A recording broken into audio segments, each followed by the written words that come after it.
Anda kembali bersama saya Abraham Silaban dalam The Prime Show. Saya kembali berdialog bersama dengan Bung Pandapotan Sinaga, Wakil Ketua DPD PDI Jakarta, anggota DPRD Jakarta, Bung Bim Benyamin, tokoh Betawi, dan juga Bung Adi Praitno, pengamat politik. Kita sampai di penghujung jumpa kita. Saya ke pertanyaan terakhir ke Bung Pandapotan.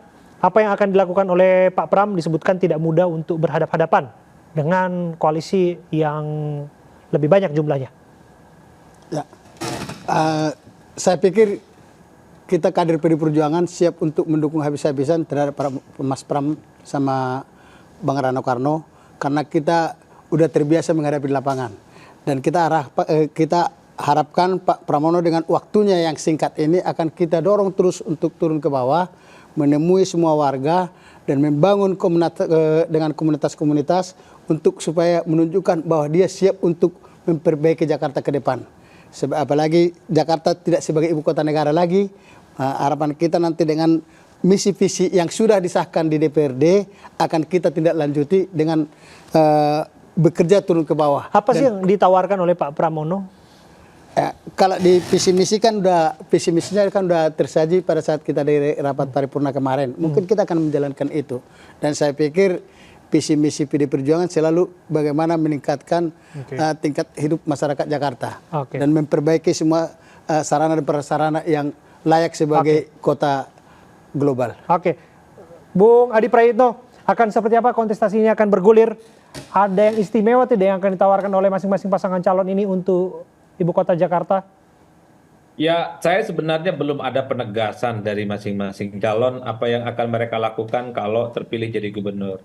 Saya berharap dalam visi misi dan kampanye yang dilakukan oleh masing-masing calon ada kontrak politik dengan warga Jakarta yang sifatnya hitam putih. Misalnya, kalau saya terpilih jadi gubernur, maka urusan macet harus selesai dalam 2 tahun. Betul. Kalau 2 tahun tak selesai urusan macet, maka saya siap untuk mengundurkan diri.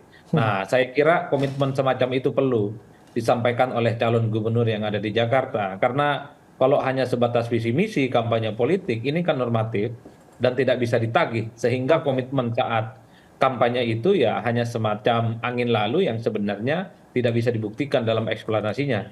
Sudah sering kita dengar gubernur, calon gubernur, dan bahkan yang saat ini jadi presiden selalu berjanji bahwa kalau jadi presiden urusan Jakarta beres, kalau kemudian jadi gubernur urusan kemacetan dan banjir, pengangguran beres. Tapi nyatanya persoalan Jakarta tidak pernah tuntas setuntas-tuntasnya. Per hari ini pilkada di 2024, saya berharap Pramono Anung, kemudian Ridwan Kamil, termasuk Dharma Kun, adalah mereka berjanji kepada rakyat Indonesia. Dalam hitungan tahun, mereka siap untuk menyelesaikan persoalan-persoalan kuliah di Jakarta. Kemiskinan, tentang macet, tentang banjir. Kalau mereka tidak sanggup dalam hitungan 2 tahun, 3 tahun, mereka siap mengundurkan diri karena gagal tidak bisa memimpin. Kalau ini yang dilakukan, saya kira mantap calon gubernurnya. Nah, kita akan tunggu itu. Singkat saja, Bang Bim, apa yang ingin disampaikan mengenai ekspektasi persoalan klasisnya kita sudah lihat bersama, kita juga alami bersama yang namanya macet, banjir, ada di depan mata ancamannya. Jakarta tidak lagi akan jadi ibu kota negara, tapi Jakarta akan tetap dalam pembangunannya. Yang maju kotanya tentu juga kalau bisa kutip bahagia warganya. Gimana? Iya, kita itu harapan kita semua ya, bahwa Jakarta akan lebih baik lagi, lebih maju lagi, masyarakatnya lebih sejahtera. Itu yang keinginan kita semua di Jakarta. Ini barometer juga, meskipun ibu kota sudah pindah ke IKN, tetap Jakarta daya tariknya luar biasa. Karena memang tidak bisa dilupakan Jakarta adalah Jakarta historis ya. Kota yang berbudaya. Kota historis, berbudaya, kota pelajar, kota wisata, semuanya ada di sini Jakarta. Jadi artinya Jakarta nggak akan mati nantinya. Apalagi nanti kalau pimpinannya pas ya, bisa mengayomi masyarakatnya, bisa maju dan juga mengakomodir semua. Ya, masyarakat itu akan lebih baik. Tapi kita harapkan juga ini belum bye-bye Anies. Insya Allah ini teman-teman ya yang ada di perjuangan, insya Allah masih ada 1 hari lagi. Masih merawat asa. Terima kasih. Terima kasih Pak Abraham. Bang Bim Benyamin, tokoh Betawi sudah hadir bersama saya di studio The Prime Show. Terima kasih. Pak Pandapotan juga terima kasih. Bung Adi Praitno, pengamat politik yang tersambung melalui Zoom bersama dengan kita. Dan pemirsa, menutup jumpa kita, kami hadirkan wawancara kami dengan Idrus Marham yang juga menyoroti mengenai Pilkada Jakarta dan pandangannya mengenai pertarungan antara Ridwan Kamil dan calon pesaingnya.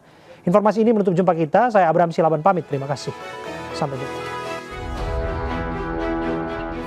Ini menarik karena Ridwan Kamil yang diusung oleh Kim Plus yang merupakan kader dari Partai Golkar sendiri, adalah politikus senior di sana, Bung Idrus, tinggal menunggu lawan tanding. Oke, kita sudah tahu ada calon independen Pak Dharma Pengrekun di sana. Pak Dharma, ya. Tapi di sisi lain ada nama Anies yang disebutkan menjadi perbincangan publik, bahkan dianggap ini akan menghadirkan kegentaran sendiri bagi Ridwan Kamil. Jadi konstruksi dan alur pikir yang digunakan oleh Kim adalah bahwa sistem presidensial itu sejatinya diikuti oleh penyederhanaan sistem kepartaian. Tetapi ini kan ternyata tidak. Kenapa?